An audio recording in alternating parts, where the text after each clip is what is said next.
I used to just be angry about all of that. Our mail, they be like, "We got mail." So the slot open. I remember the crazy shit is like, I went from getting so much mail to no mail, so it was just killing me. And I used to act like I was asleep when the slots open because I didn't want to get up and go to the door and it'd be my bunkie mail. You know, so those things will stress you out when your slot open and it's like mail, and the bunkie be like, "Yo, who that for me?" Like, "Yeah, it's for you, homie." And then sometimes you like read your bunkie mail with them like, "Word, what she said? She leaving you? Oh man, I feel your pain." So it's just different kind of things, like different kind of days you'll be happy, and then one day you just be crazy sad. Yeah, I mean that sounds like what you're describing. Those would be very sad experiences, right? You're losing connection with the people that matter to you, and now what? Did your family ever come visit? Really, like your daughter? My daughter came with my mother. What was that like? It was cool. It was cool. Like my mother's everything to me. But she just like a Caribbean gangster mom. So it's like, if you don't listen, you're gonna fail. That's how she panned things out. And Okay. she ain't never really showed like no emotions when it came to me. It was just like, man up, don't complain now. You know what I'm saying? Bring my daughter up. But I remember what hurt me one time. She was like, "This is my last time coming up here." Wow. And I was like, "What?" Like, who says that to their child?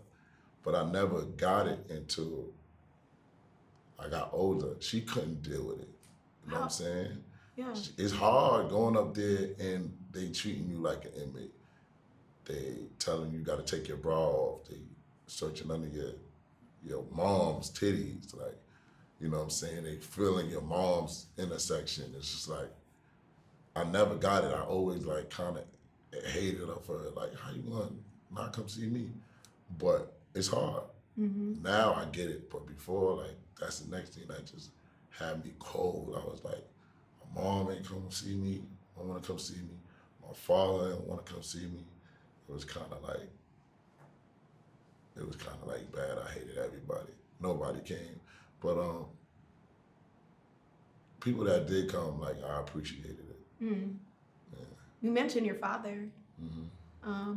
I think a lot of people would assume that dad wasn't around in general when you hear stories like yours. But what was your relationship like before you went in and after? My father was my father. He was cool.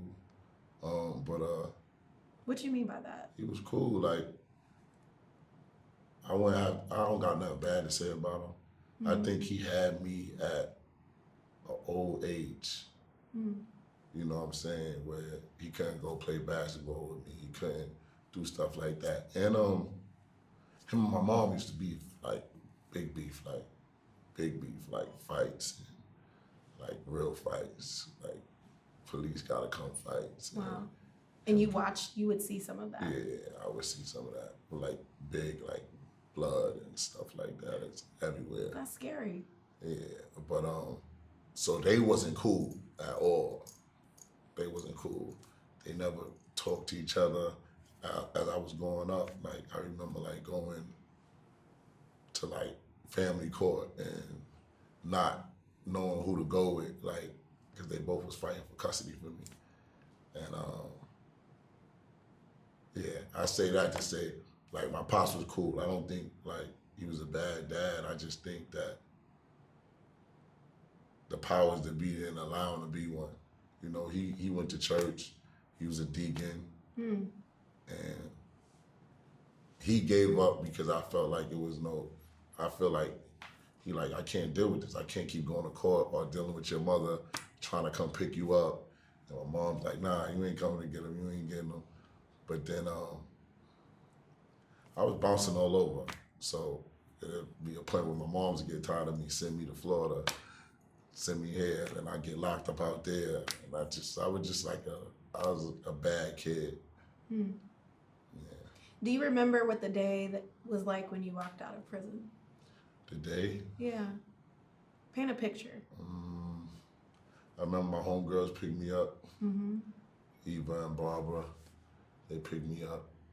I thought I was the man still, cause you get stuck in that stage. Like everybody now, like be like, yo, you still act like you're young, but I think jail like pause your years. Like it's different type of years. Like you got dog years, you got jail years. If you came in there at 18, you gonna come home more than likely with that same mentality, like that kid want to turn up, party and stuff like that, Mm-hmm. rather than you being in the street and partying and turning up and getting older and be like, you know what, that's not for me no more. So I didn't really get to experience all the things that other people experienced. But I came home, thought I was the man, and got a reality check real quick. Like, nigga, you're not the man. I came home with probably like $5,000. I thought I was the man. I went to go buy some jeans. It was like $600. What? The prices changed? Yeah, the prices changed on everything. Like the young clothes wasn't doing it no more. But I got a reality check real quick because I came home and I remember the girl I was with. She was like, what you gonna do? You just gonna sit on the couch all day and play video games? And I remember I was like 240, just brolic. I've probably been home for like 2 weeks, but I'm like, I don't know who she thinks she talking to. Like, she don't know I'm the man. Like, 2 weeks after that, I was in jail again. You were? Yeah, I was in jail again for another robbery. The crazy thing about it was I was just at the wrong place at the wrong time. This is one time in my life that I really didn't do it. That was crazy. And it was just like, I felt like, yeah, you ain't do the robbery, but you was out there doing bad shit still. And you just came home.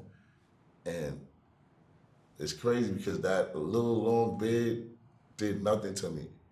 But when I was back in jail, after coming home out of all of that time, I was just like, what the fuck am I doing here?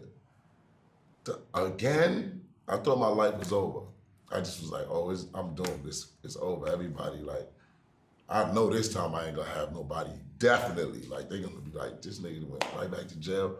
But they end up finding people, whatever the case may be, and they let me go. And that's when I kind of like said, nigga, I ain't going back. I ain't doing it. And I'm here. Wow. Do you think that you've changed from the person that you were before? Definitely. In what ways? I was a robber, and I always tell people that are robbers, they are haters, you know, and I was a hater. I felt like you didn't deserve what you had because you wasn't tough or you wasn't gang, you know what I'm saying? Like, fuck is that? Like, why you wearing that? Or I feel like now it's the other way around. It's like I'm successful and now I gotta watch out for the haters. You know what I'm saying? But really, I think I changed all the way around the board because I no longer have to feed my family the illegal way. So, yeah. And was that because of the music that things changed for you? Yeah, definitely. It's only because of the music that really took me out of the streets. It's like when you try to do both, it don't really add up. You know what I'm saying? And especially coming home on parole, I was on parole, so I had to dodge so much more bullets than an average rapper. It was just like, How long were you on parole? 5 years. Wow. Yeah. That's a long time. I just got off. I was gonna ask, are you still on? I just got off. Yeah. Well, congrats. Just got my passport. Oh, nice. Yeah. Nice. So when did the music start for you? Was it something you were doing before you went away? The music started like 2016. Okay. Yeah. I used to go to the studio with other rappers and stuff. I was just basically the hooligan. And I didn't know like you could punch and stuff and do stuff like that. I just thought like if you've never been in a studio before, you don't know how nobody records. You just think they just go in the studio and they got something in their head already, you know, and it just raps. But then you go to the studio, you see like, they're like, hold on, bring that back. Nah. So I'm like, I'm looking and I'm like, hold on, maybe I could do this. And I tried. First session I went to, I made my first song, and then it just took off. Were you impressed with your first song? No, actually, I was scared. Oh, okay. I used to let people listen to it in my car, and they used to be like, yo, who's that? That's dope. I'm like, that's me. Wow. Yeah, then I just started feeling myself. I mean, I think that's impressive to come out and figure out a way to tell the story in a way that compels people, right? Yeah, but I always say, like, I feel like I took somebody else's dream because it wasn't my dream to be a rapper. Or I didn't practice. I didn't put in no work to be a rapper. But now, it's always good to get something, but to keep it is so hard. Mm-hmm. So now I think I'm dealing with the keeping it part. It sounds like you've earned it now. Yeah, I feel like I earned it now too. Yeah. I'm curious about your family. You know, you have on social media, you share a lot about your relationship, your children. When you reflect on your life and what, you know, your kids missed out on, not your son, I know he was born after, but do you ever think about things that you could have done differently? As far as what? As far as being away. I mean, that's a long time for your family not to have you. To have to see you through probably a glass. I don't know what the situation was like when they visited you, but. Yeah. Basically, my mom came to see me, and probably my sister here and there like 2 times. You know, my niece always came to see me, but other than that, so I could correct you, nobody really came. Nobody did. But what question you asked again? I'm asking about, do you have regrets? Do you feel like your family suffered while you were away? I don't feel like that. You don't? Tell me more about that. I just feel like it was a blessing. I did a documentary with Revolt, and my mom said she was happy that I went away. Again, you could misread that. You could take it as like that's fucked up, but my mom was a great mom, right? But I put her through hell, like, and how she explained it to me after the interview, because again, I was pissed off when she said that, was like, she could sleep at night knowing that nobody was gonna kill me, or worrying did I get in the house, or me hiding guns in her room, or police, like, I really put my mom through hell. Police used to really like kick in the door.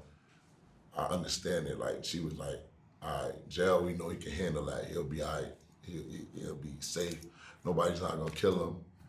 But I still felt like a little way when she said that. Of course you do, I imagine. But it sounds like she, you know, she's saying that it saved you. And it saved her from the stress that she was going through. But in your role as a father, what do you hope to pass on to your children?